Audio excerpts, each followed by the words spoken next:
Assalamualaikum warahmatullahi wabarakatuh. Halo semuanya, perkenalkan nama saya Muhammad Ihsan Kamal. Saya mahasiswa dari Universitas 11 April Sumedang. Di sini saya akan menjelaskan tahapan seleksi dari TRI AI tentang rules yang saya pilih, yaitu Tokobot. Studi kasus yang pertama adalah permasalahan utama UMKM di Indonesia yang bisa diselesaikan oleh chatbot. Dapat kita ketahui, sampai 2022 para pelaku UMKM di Indonesia itu belum memaksimalkan era digitalisasi sebagai proses pemasarannya. Dapat dikatakan bahwa para pelaku UMKM ini masih merasa takut dengan adanya teknis e-commerce karena kurang kemampuan teknis dan budget terbatas. Dampak dari permasalahan di atas pastinya yang pertama non-efektivitas. Terkadang para pengguna hanya membutuhkan pesan atau balasan dari pihak pelaku UMKM secara singkat, simpel, tapi dapat dimengerti oleh para pengguna atau konsumennya. Jikalau menggunakan konvensional ataupun marketplace yang tidak menggunakan chatbot, banyak sekali nego-nego sehingga para konsumen ataupun pengguna sangat kebingungan. Yang kedua, pastinya pengguna akan kecewa. Yang ketiga, menambah biaya. Terkadang, ketika kita memperhatikan tentang marketplace, e-commerce, ataupun nanti ditambah dengan chatbot itu, pikiran dalam masyarakat itu akan menambah biaya, akan banyak biayanya dan besar. Tetapi, beda halnya kalau misalkan kita udah terjun ke dalam chatbot itu, dapat dirasakan bahwa UMKM yang menggunakan marketplace dengan chatbot itu makin murah dibanding dengan konvensional ataupun e-marketplace biasa. Yang keempat, pelayanan kurang. Tentunya ini pasti dirasakan oleh pengguna. Kalau kita memakai chatbot ini 24 jam pelayanannya. Kalau misalkan tidak memakai chatbot ini, pastinya pelayanan itu ditentukan oleh para pelaku UMKM sendiri. Yang kelima, banyak keluhan dari pengguna. Yang keenam, pastinya tidak ada media promosi untuk produknya sendiri. Lalu, solusi apakah yang akan saya kembangkan melalui ide chatbot?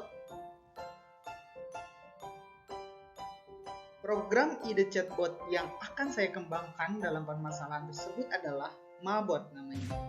Program ini mengimplementasikan dari Artificial Intelligence of Chatbot. Spesifikasinya, program ini akan membuka wawasan pengguna dalam mengetahui produk yang akan kita tawarkan dalam UMKM. Jadi kalau misalkan UMKM ini bergerak dan ingin mengembangkan Mabot ini, maka untuk implementasinya, para pelaku UMKM ini bisa memberikan wawasan kepada para penggunanya keterkaitan dengan produk yang kita tawarkan. Lalu, strategi apakah yang saya akan terapkan supaya chatbot yang saya kembangkan ini bisa diterapkan oleh UMKM atau para pelaku UMKM? Strategi yang saya pilih adalah strategi sosialisasi. Yang pertama, saya akan menghubungi generasi milenial, di mana generasi milenial ini yang tahu teknologi, yang tahu tentang Android, yang tahu tentang teknologi di zaman sekarang ini. Yang kedua, tentunya saya akan menghubungi para pelaku UMKM, mulai dari daerah, kecamatan, sampai desa. Yang ketiga, saya akan memasarkan lewat satu aplikasi, di mana nanti pelaku online marketplace ini akan mencoba untuk memberikan evaluasi tentang produk yang saya kembangkan ini. Dan yang terakhir, saya akan men-sharekan lewat media sosial. Keutamaannya ataupun manfaat yang saya sharekan ini bisa dilihat oleh pengguna sosial media. Selain produk yang saya kembangkan ini memperhatikan inovasi dari e-marketplace, produk yang saya kembangkan juga memperhatikan KPI lewat Princess Smart. Yang pertama, spesifik, di mana spesifik ini meningkatkan penjualan UMKM melalui digital marketplace. Yang kedua adalah measurable, di mana measurable ini dapat mengimplementasikan chatbot ini pada setiap lapak. Yang ketiga adalah achievable. Achievable ini diimplementasikannya program ini oleh setiap pelaku usaha digital marketplace. Yang keempat adalah relevan. Tentunya ide ini relevan dan tidak melanggar hukum tertentu.